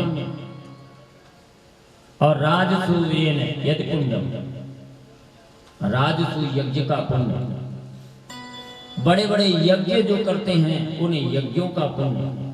इस शैवी कथा शिव पुराण की पावन कथा को श्रवण करने से सहज रूप से प्राप्त हो जाता है। एतत् शिव पुराण ही श्लोकम श्लोकार्धम एव चा यह पठेत भक्ति संयुक्तः स पापान् मुच्यते क्षणा। ये शिव पुराण के एक श्लोक पढ़ सके तो ठीक है, नहीं उसका आधा श्लोक पढ़ लिया और आधा श्लोक भी नहीं पढ़ सकते तो 1/4 श्लोक पढ़ लिया। इतने से भी हमारे जीवन के पाप मुक्त हो जाते हैं। जिस देवादिदेव महादेव भगवान शिव के माथे पर विराजमान गंगा सारे जगत को पावन करती है, उनका स्वयं का नाम, उनकी स्वयं की कथा मनुष्य के जीवन को कितना पावन करेगी इसकी कल्पना भी नहीं कर सकते। और इस शिव पुराण की कथा से भगवान शिव की भक्ति उत्पन्न हो जाती है। जबकि भगवान की भक्ति जीवन में उत्पन्न हो जाए ये एक जन्म में संभव नहीं है। ऋणाम जन्म सहस्त्रेण भक्तिम अभिजायते। हजारों जन्म लेना पड़ता है तब जाके भक्ति उत्पन्न होती है। हजारों जन्म के बाद भक्ति उत्पन्न होती है। और इस शिव पुराण की कथा सुनने से वही परम कल्याणकारिणी जिस भक्ति के बस में आकर के भगवान शिव कहते हैं महादेव महादेव महादेवेति वादिनः वत्स गौरी वैव गौरी सा धावती मनो धावती। जिस भक्ति के बस में होकर के एक बार भी यदि महादेव भीतर से किसी ने पुकार दिया तो भगवान जैसे गाय अपने बछड़े को जैसे पुकारती है, बछड़ा तुरंत की ब्याही हुई गाय को यदि उसका बछड़ा पुकार दे तो वो गौ माता दौड़ के पहुंच जाती है। एक ही आवाज, दूसरी आवाज की जरूरत नहीं। जो तुरंत की ब्याही गाय होती है वो केवल उतने दूर ही जाती है जितनी दूर तक उसके बछड़े की आवाज पहुंच जाए उससे दूर नहीं जाती। और एक आवाज भी यदि बछड़ा करता है तो गाय दौड़ के आ जाती है। ऐसे भगवान महादेव हैं जो भक्ति के साथ उनको एक बार पुकार दिया तो दौड़ के चले आते हैं, और दोबारा यदि कह दिया तो उसके ऋणी हो जाते हैं, उसके ऋणी बन जाते हैं। ऐसे दयालु कृपालु भगवान देवाधिदेव महादेव, जिनकी उपासना सारे देवता मुनि ऋषि सब करते हैं। जहां चाहे जितनी भी कथाएं हों, वो बिना शिव कथा के पूर्ण नहीं होती। राम कथा है तो पहले शिव कथा आई, इसके बाद राम की कथा शुरू हुई है रामचरितमानस से। भगवान कृष्ण का चरित्र भागवत में है, बिना शिव चरित्र पूर्ण नहीं होता। शिव जी की कथाएं हैं उसमें। ऐसा हर जगह आप देखिए, कोई भी कथा शिव कथा के बिना पूर्ण नहीं होती। और शास्त्रों में यह कहा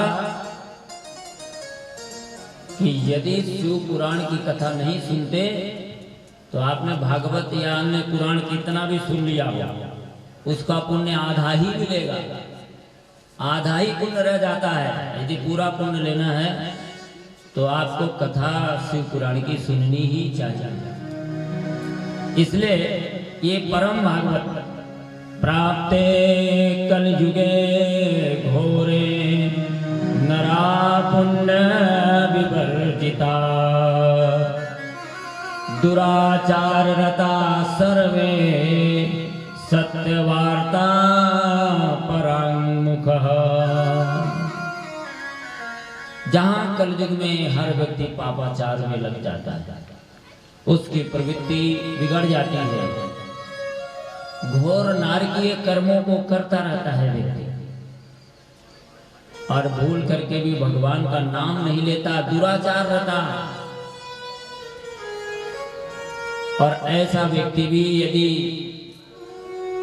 भगवान शिव की कथा को सुनता है तो उसके पाप नष्ट हो जाते हैं। इसलिए शास्त्रों ने कहा सदा सेव्या सदा सेव्या सदा सेव्या विशेषतः एतत् शिव पुराणस्य कथा परम पावनी। इसलिए सदा सेव्या 3 बार कहा है, सदा सेव्या सदा सेव्या सदा सेव्या विशेषतः। और पुराणों में तो तमाम प्रतिबंध हैं, लेकिन शिव पुराण में तो है कोई भी सुन करके अपने जीवन का कल्याण करे। और भगवान भोलेनाथ तो बहुत छोटे से सेवा में प्रसन्न हो जाते हैं। कल की कथा में आप सुनेंगे, कुछ नहीं है, 1 लोटा जल ही डाल दो, क्यों जल डाल देने से प्रसन्न होते हो कल बताऊंगा। ऐसे कुछ नहीं, केवल बेलपत्ती ही चढ़ा दो, बेलपत्ती से क्यों प्रसन्न हो जाते हैं।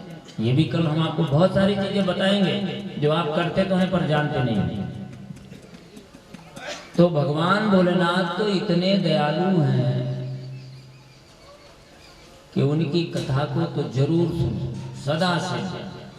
अब हमको लगता होगा कि एक आध बार हमने कभी सुन लिया है, अब दोबारा सुनने की क्या जरूरत है, हमने टीवी में कथा सुन ली है, अब क्या जरूरत है। तो इसमें कहा नहीं, सदा से। क्यों आप रोज भोजन कर लेते हो फिर दूसरे दिन करते हो, रोज नहाते हो फिर दूसरे दिन नहाते हो, तो जब ये सब काम रोज करते हो तो कथा भी रोज सुनो।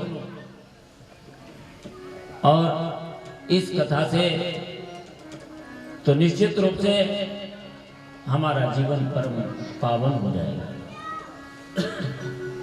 सूत जी से सौनक जी ने प्रश्न किया कि आपने कहा कि पापी आदमी भी इससे पुण्यात्मा बन जाएगा, दुराचारी भी सुधर जाएगा, कोई भी इस कथा को सुने उसका कल्याण हो जाएगा। तो इसके कुछ इतिहास है, कुछ प्रमाण है। आज का हर आदमी प्रमाण चाहता है। या आप ऐसा कह रहे हो, कोई प्रमाण है क्या आपके पास? तो सौनक जी ने पूछा कि भाई कोई प्रमाण आप सुनाइए, और हम आप जैसे लोगों के लिए प्रमाण दिया है, उन्हें तो शायद जरूरत न रही होगी, लेकिन हम जैसे श्रोताओं के लिए तो जरूर प्रमाण की जरूरत है। ऐसा कुछ हुआ क्या पहले कभी कि पापी भी का कल्याण हो गया हो? तो उन्होंने पूछा है के विशुद्ध्यन्त्या या कथया पापिनः कलौ। क्या इस कलयुग में भी कोई ऐसा प्रमाण है कि जिससे इस कथा को सुनने के बाद लोगों का कल्याण हो गया हो? तो सूत जी ने कहा कि प्रमाण भी है, और ये मानवाः पाप कृतो दुराचार रता खला कामादि निरता नित्यं ते अपि शुद्ध्यन्त्यनेन वै। इससे पापी दुराचार करने वाला कामादि दोषों में जो आसक्त है, काम क्रोध लोभ मोह माद मत्सर, ये कलयुग में इनसे हर जीव परेशान है। सतयुग त्रेता में कम रहे होंगे, द्वापर और कलयुग में तो बिल्कुल हर आदमी प्रभावित है इन कामादि दोषों से। तो ऐसे सभी प्राणियों का यह कल्याण करने में समर्थ है। इसका एक उदाहरण है।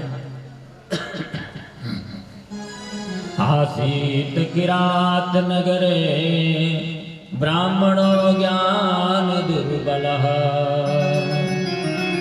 दरिद्रो रस विक्रेता वेद धर्म परामुखः। किरात नगर में एक ब्राह्मण रहता था जिसका नाम देवराज था, लेकिन वो दरिद्र था। दरिद्र का मतलब क्या होता है? दरिद्र का मतलब गरीब होना नहीं होता।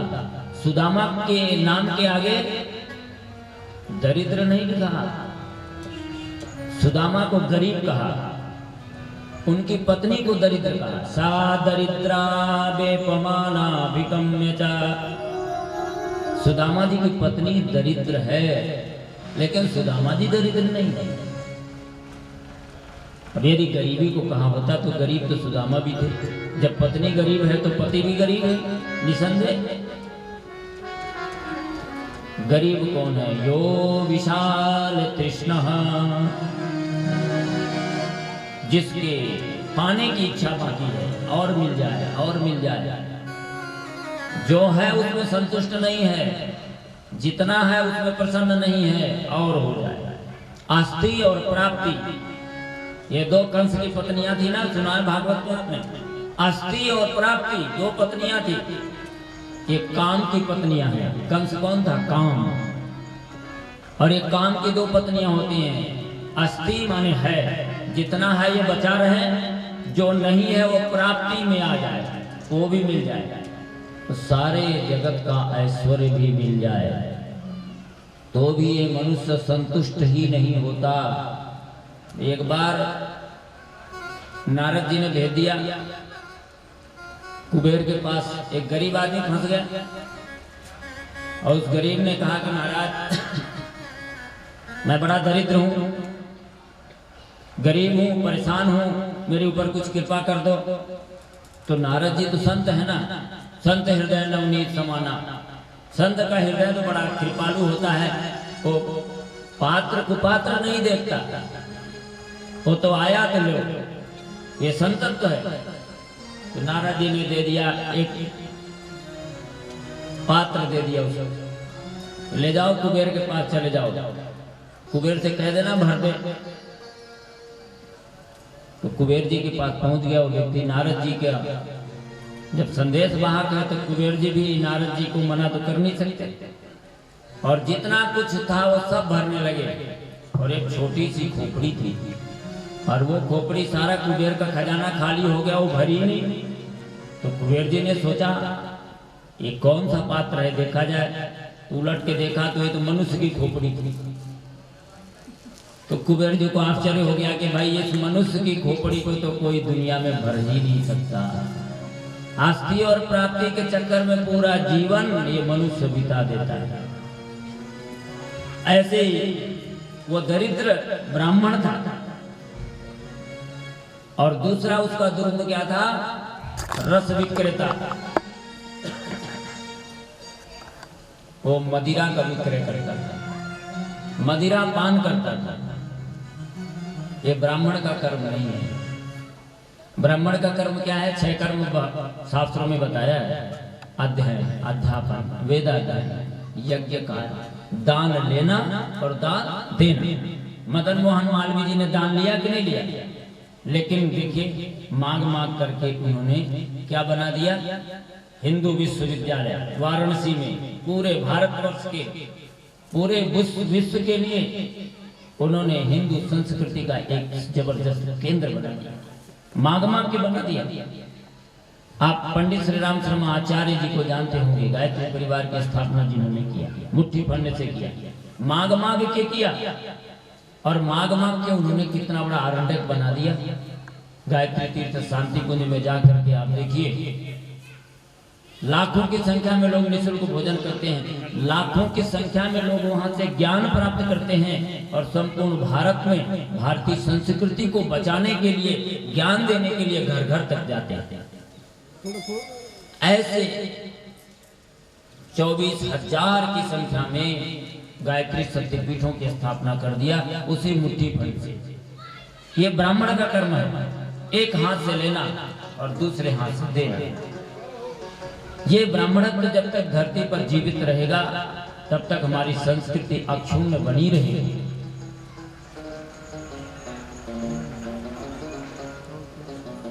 मदन मोहन मालवीय जी एक बार मांगने के लिए राजा ग्रीवा नरेश के यहाँ गए थे, और वहां उन्होंने जैसे नरेश से मांगा तो रीवा नरेश ने कहा कि महाराज यहाँ पर दाल नहीं गलेगी। तो मालवीय जी ने कहा कि यदि पानी होगा तो दाल जरूर गलेगी, पानी होगा तो दाल जरूर गलेगी। और इसी बात से प्रभावित होकर उन्होंने बहुत सारा धन दिया था। ऐसे एक एक जगहों से मान अपमान दोनों को प्राप्त करते हुए उन्होंने दान से बहुत बड़ी कीर्ति खड़ी कर दिया, बहुत बड़ा प्रतिष्ठान खड़ा कर दिया। इसलिए ब्राह्मण का कर्तव्य से विमुख था वो व्यक्ति, मदिरा पान करता था। और एक दिन मदिरा पी करके नालियों में पड़ा हुआ था। देखिए यदि हम नशा करते हैं तो आज जितने लोग बीमारियों से नहीं मरते, जितने लोग भूखों नहीं मर रहे हैं, जितने लोग एक्सीडेंट से नहीं मर रहे हैं, उससे कई गुना लोग इस शराब के बोतलों में डूब करके मर रहे हैं। कितने घर बेघर हो रहे हैं, कितनी दुर्घटनाएं हो रही हैं, जितनी समस्याएं अधिकांशतः यदि आप देखिए हमारे पूरे देश का करीब 23,000 करोड़ रुपए 23,000 करोड़ रुपए नशे में बर्बाद होता है। और सरकारों से कहा जाए कि इस नशा को बंद कर दीजिए तो कोई सरकार राजस्व के चक्कर में बंद नहीं करती। और राजस्व कितना मिलता है? मुश्किल से 12-13 हजार करोड़। 12-13 हजार करोड़ के लिए सरकारें हमारी कितने करोड़ खर्च करती हैं? 22,500-23 हजार करोड़ रुपए बर्बादी करती है। नशा जीवन को खराब करता है। और ये कथा भी नशा के दुष्परिणाम की प्रेरणा देते हुए शुरू होती है। जब ब्राह्मण इस देश का शराब पीने लगे, जब ब्राह्मण इस देश का पतित हो जाए तो वो राष्ट्र का हित क्या अपना हित भी नहीं कर सकता है। इसलिए एक प्रेरणा हमको ग्रहण करनी है, नशा न करना मान लो कहना ओ मेरे भाई बहना। होगी बड़ी खराबी, होगी बड़ी खराबी, ओ नशा न करना मान लो कहना, नशा न करना मान लो कहना, प्यारे भाई बहना। होगी बड़ी खराबी, होगी बड़ी खराबी, नशा न करना मान लो कहना, नशा न करना मान लो कहना, प्यारे भाई बहना। होगी बड़ी खराबी, होगी बड़ी खराबी, नशा में डर है नशा जहर है, नशा में डर है नशा जहर है, जिंदगी मर जाना। होगी बड़ी खराबी, होगी बड़ी खराबी।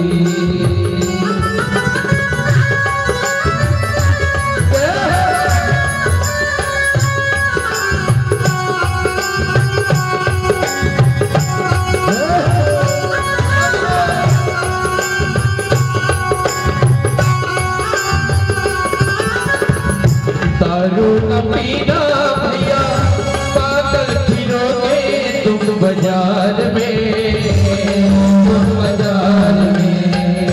दारू न पीना भैया, पागल फिरोगे तुम बाजार में, तुम बाजार में।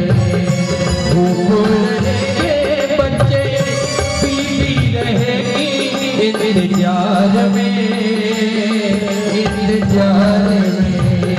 भूखे रहेंगे इंतजार में, इंतजार में। बिकेगा गहना फिर क्या कहना, बिकेगा गहना फिर क्या कहना, दंड ठोकर खाना। होगी बड़ी खराबी, होगी बड़ी खराबी, ओ नशा न करना मान लो कहना, प्यारे भाई बहना। हो बड़ी खराबी, होगी बड़ी खराबी।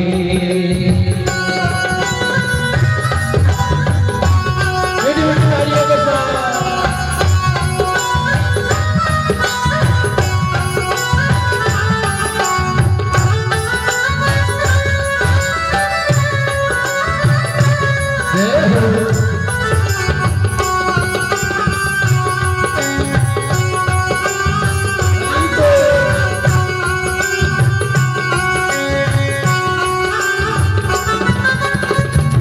बीड़ी न पीना भैया, चले कलेजा बात बात में, बात बात में।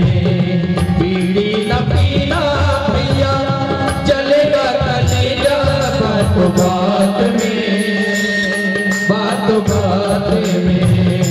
रातें होंगे अक्सर नींद न होगी रातों रात में, रातों रात में।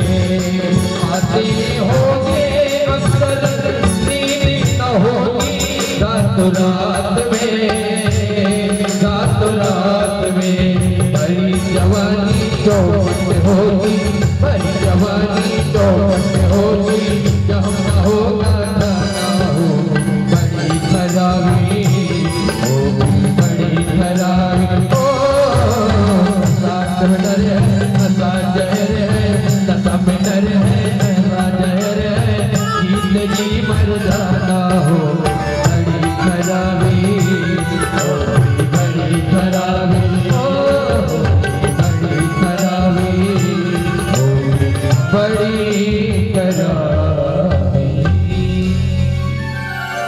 गौरी सा धावती मनो धावती। जिस भक्ति के बस में होकर के एक बार भी यदि महादेव भीतर से किसी ने पुकार दिया, तो भगवान जैसे गाय अपने बछड़े को जैसे पुकारती है, बछड़ा तुरंत की ब्याही हुई गाय कोई यदि उसका बछड़ा पुकार दे तो वो गौ माता दौड़ के पहुंच जाती है, एक ही आवाज, दूसरी आवाज की जरूरत नहीं। जो तुरंत की ब्याई गाय होती है वो केवल उतने दूर ही जाती है जितनी दूर तक उसके बछड़े की आवाज पहुंच जाए, उससे दूर नहीं जाती। और एक आवाज भी यदि बछड़ा करता है तो गाय दौड़ के आ जाती है।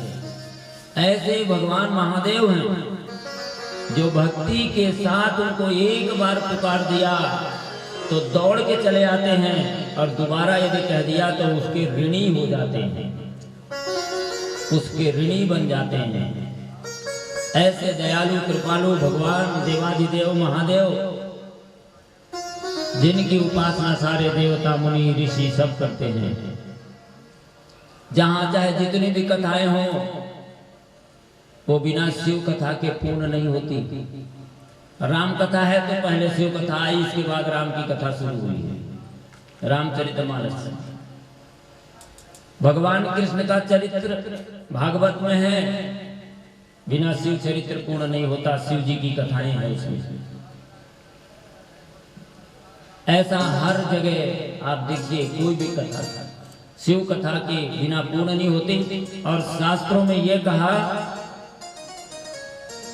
कि यदि शिव पुराण की कथा नहीं सुनते तो आपने भागवत या अन्य पुराण कितना भी सुन लिया हो, उसका पुण्य आधा ही मिलेगा, आधा ही पुण्य रह जाता है। यदि पूरा पुण्य लेना है तो आपको कथा शिव पुराण की सुननी ही चाहिए।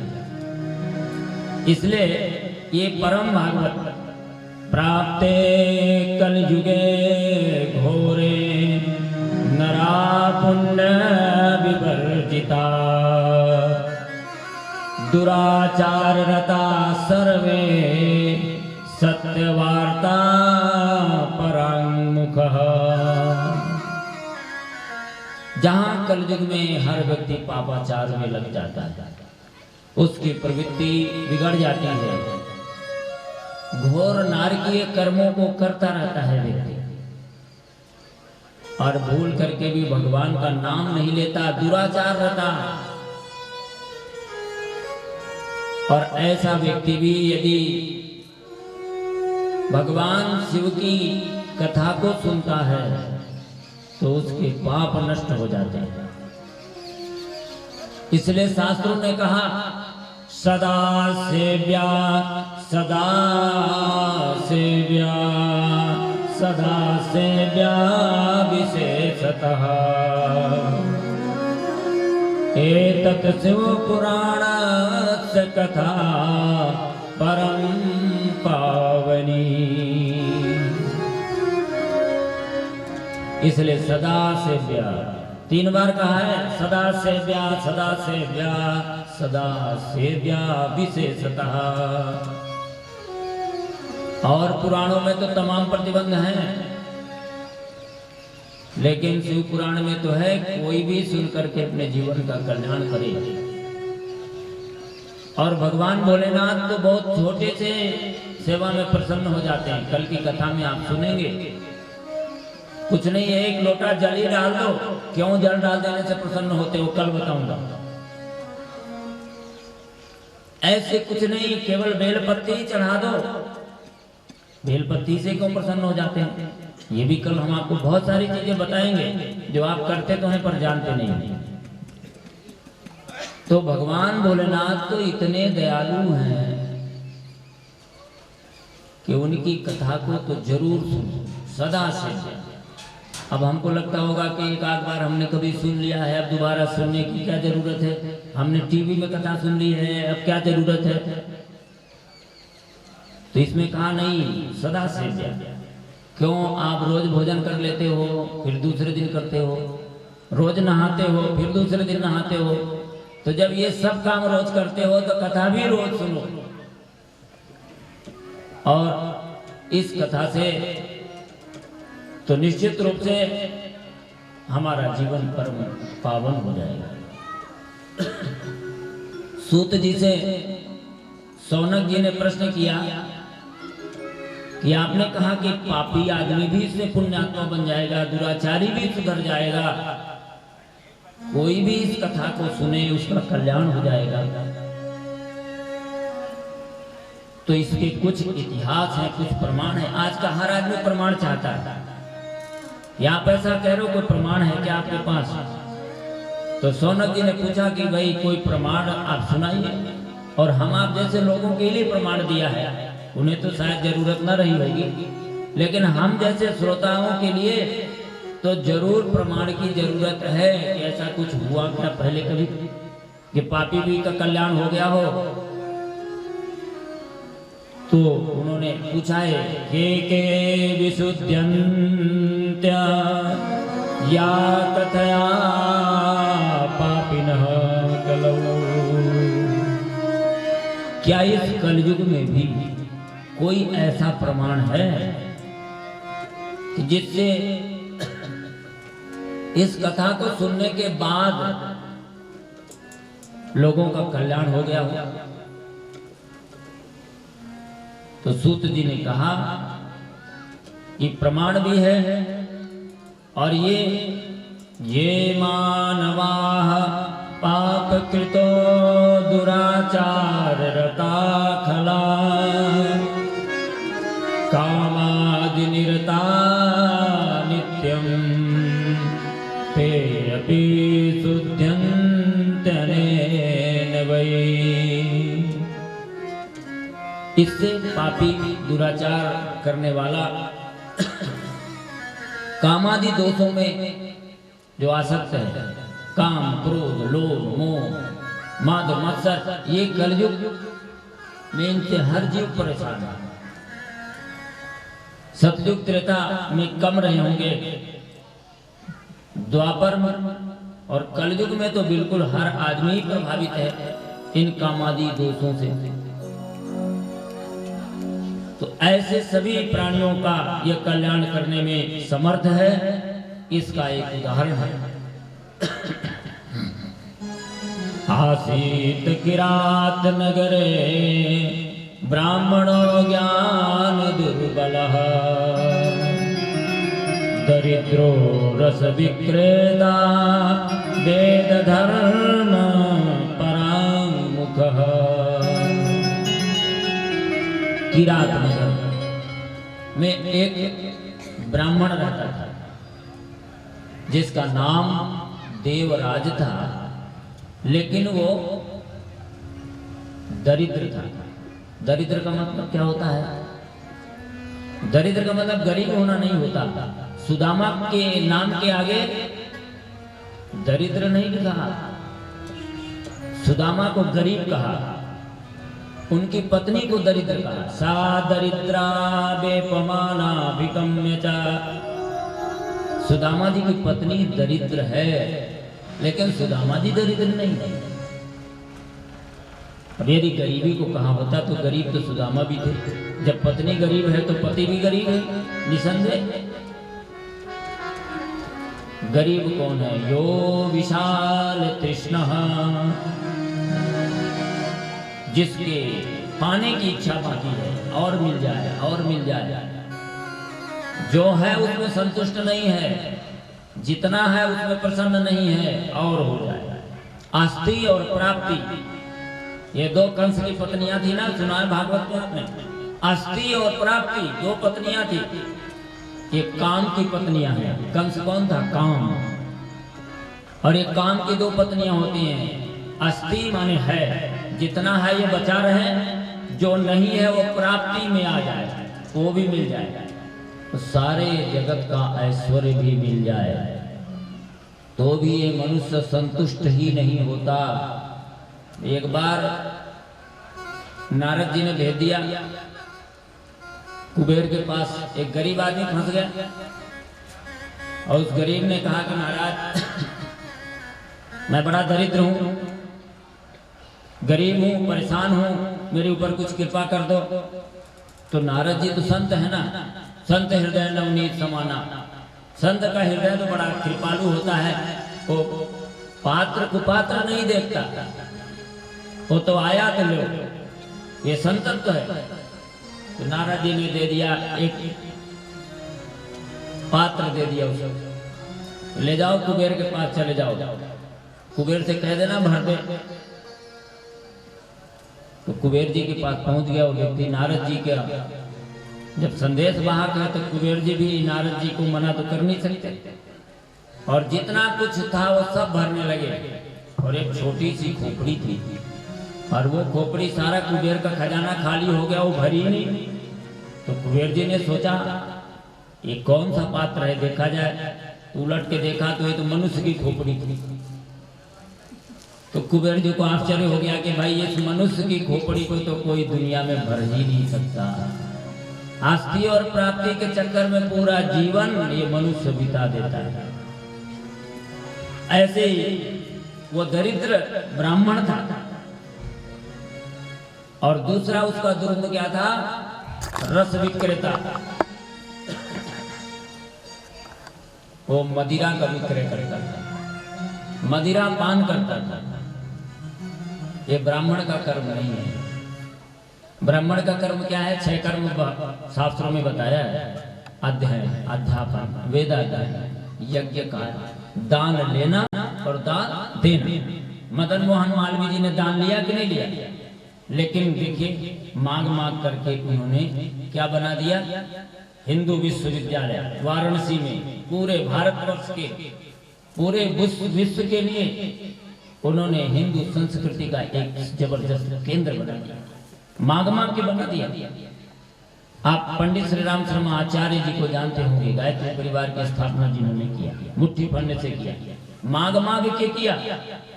और मांग मांग के उन्होंने कितना बड़ा आरंडक बना दिया।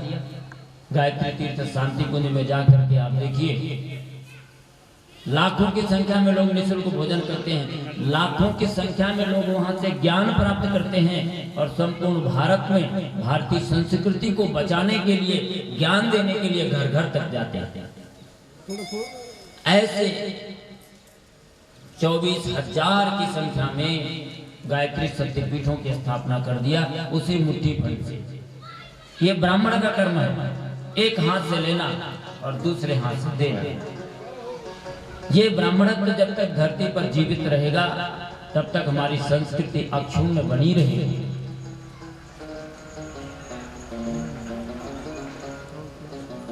मदन मोहन मालवीय जी एक बार मांगने के लिए राजा रीवा नरेश के यहाँ गए, और वहां उन्होंने जैसे नरेश से मांगा तो रीवा नरेश ने कहा कि महाराज यहाँ पर दाल नहीं गलेगी। तो मालवीय जी ने कहा कि यदि पानी होगा तो दाल जरूर गलेगी, पानी होगा तो दाल जरूर गलेगी। और इसी बात से प्रभावित होकर उन्होंने बहुत सारा धन दिया था। ऐसे एक एक जगहों से मान अपमान दोनों को प्राप्त करते हुए उन्होंने दान से बहुत बड़ी कीर्ति खड़ी कर दिया, बहुत बड़ा प्रतिष्ठान खड़ा कर दिया। इसलिए ब्राह्मण का कर्तव्य से विमुख था वो व्यक्ति, मदिरा पान करता था। और एक दिन मदिरा पी करके नालियों में पड़ा हुआ था। देखिए, यदि हम नशा करते हैं तो आज जितने लोग बीमारियों से नहीं मरते, जितने लोग भूखों नहीं मर रहे हैं, जितने लोग एक्सीडेंट से नहीं मर रहे हैं, उससे कई गुना लोग इस शराब के बोतलों में डूब करके मर रहे हैं। कितने घर बेघर हो रहे हैं, कितनी दुर्घटनाएं हो रही हैं, जितनी समस्याएं अधिकांशतः। यदि आप देखिए हमारे पूरे देश का करीब 23,000 करोड़ रुपए, 23,000 करोड़ रुपए नशे में बर्बाद होता है। और सरकारों से कहा जाए कि इस नशा को बंद कर दीजिए तो कोई सरकार राजस्व के चक्कर में बंद नहीं करती। और राजस्व कितना मिलता है? मुश्किल से 12-13 हजार करोड़। 12-13 हजार करोड़ के लिए सरकारें हमारी कितने करोड़ खर्च करती हैं? 22-23 हजार करोड़ रुपए बर्बादी करती है। नशा जीवन को खराब करता है और ये कथा भी नशा के दुष्परिणाम की प्रेरणा देते हुए शुरू होती है। जब ब्राह्मण इस देश का शराब पीने लगे, जब ब्राह्मण इस देश का पतित हो जाए, तो वो राष्ट्र का हित क्या अपना हित भी नहीं कर सकता है। इसलिए एक प्रेरणा हमको ग्रहण करनी है, नशा न करना मान लो कहना, ओ मेरे भाई बहना। होगी बड़ी खराबी, होगी बड़ी खराबी, ओ नशा न करना मान करना, नशा न करना मान लो कहना, प्यारे भाई बहना। होगी बड़ी खराबी, होगी बड़ी खराबी, नशा न करना मान कहना, नशा न करना मान लो कहना, प्यारे भाई बहना। होगी बड़ी खराबी, होगी बड़ी खराबी, नशा में डर है, नशा जहर है, नशा में डर है, नशा जहर है, जिंदगी मर जाना। होगी बड़ी खराबी, होगी बड़ी खराबी।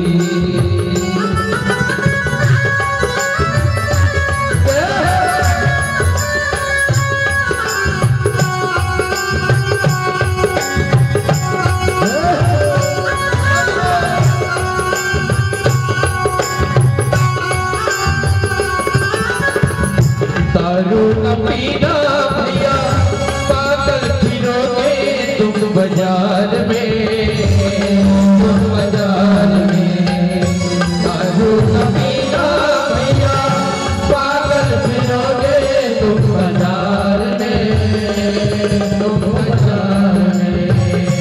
भूख रहेंगे बच्चे, बीवी रहेगी इंतजार में, इंतजार में। भूखे रहेंगे इंतजार में, इंतजार में। बिकेगा गहना फिर क्या कहना, बिकेगा गहना फिर क्या कहना, दर्द ठोकर खाना। होगी बड़ी खराबी, होगी बड़ी खराबी, ओ नशा न करना मान लो कहना, प्यारे भाई बहना। हो बड़ी खराबी, होगी बड़ी खराबी। मेरी उठाइए के साथ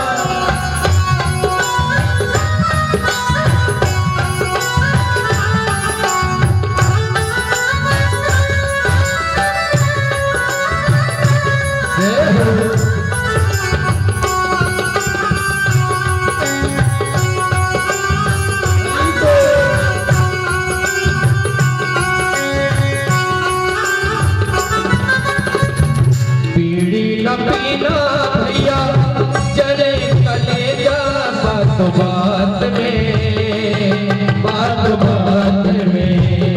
बीड़ी न पीना भैया, जलेगा कलेजा बात बात में, बात बात में। खाते होंगे अक्सर नींद न होगी रात रात में, रात में। आते होंगे अक्सर नींद न होगी रात रात में, रात रात में। बड़ी जवानी चौपट होगी, बड़ी जवानी चौपट होगी, जब न होगा गाना। हो बड़ी खराबी, होगी बड़ी खराबी, ओ साथ में डर है, नशा जहर है, नशा में डर है, नशा जहर है, जिंदगी मर जाना। हो बड़ी खराबी, होगी बड़ी खराबी, ओ बड़ी खराबी, होगी बड़ी खराबी। कथा में सबसे पहली घटना शराब की शुरू हो रही है। शराब पीने वाला देवराज नाम का ब्राह्मण उसकी क्या दुर्गति होती है, ये हम इस इंटरवल के बाद सुनाएंगे। 5 मिनट का हमारे आदरणीय भाई मुरली वाले जी का आदेश है कि 5 मिनट का यदि ब्रेक आप चाहते हो, किसी को कहीं पानी वानी पीना या कुछ करना है तो आप जा सकते हैं। फिर ये कथा क्रम चलता रहेगा। एक प्रेरणा जरूर लेके जाना है आज से कि जीवन में नशा नहीं करना है, और नशा से होगी बड़ी खराबी। आपने सुना ना, नशा जहर है, नशा कहर है, मान लो भाई बहन। एक बात भी यदि यहाँ से कथा सत्संग से लेके गए तो जीवन सही हो जाएगा। और माताओं की जिम्मेदारी विशेष बनती है, पतियों के ऊपर भी उनकी जिम्मेदारी है, और बच्चों के ऊपर। बच्चों को प्यार से समझाएंगे, नशे का दुष्परिणाम समझाएंगे, और पतियों को सम्मान के साथ समझाएंगे कि ये करना, इससे हमारे बच्चों और हमारे परिवार के ऊपर क्या दुष्प्रभाव होगा। तो निश्चित रूप से इस देश से नशा दूर हो जाएगा। और हमारे भाई मोहन मुरली वाले जी ने तो जगह जगह लिखा रखा है, नशा भारत छोड़ो, नशा भारत छोड़ो। और ये शिव पुराण की कथा का भी पहला संदेश है। 5 मिनट के बाद हम लोग पुनः इस कथा को प्रारंभ करेंगे। आइए, जब तक किसी को 5 मिनट का ब्रेक चाहिए तो कर लेंगे। यहाँ हमारे गीत संगीत का आनंद भी। कि वैश्या का अर्थ क्या होता है? जो बस में करे उसको वैश्या कहते हैं। और ये इन वैश्याओं का उदाहरण उस वैश्या के हाथ में सौंप दिया, और उस वैश्या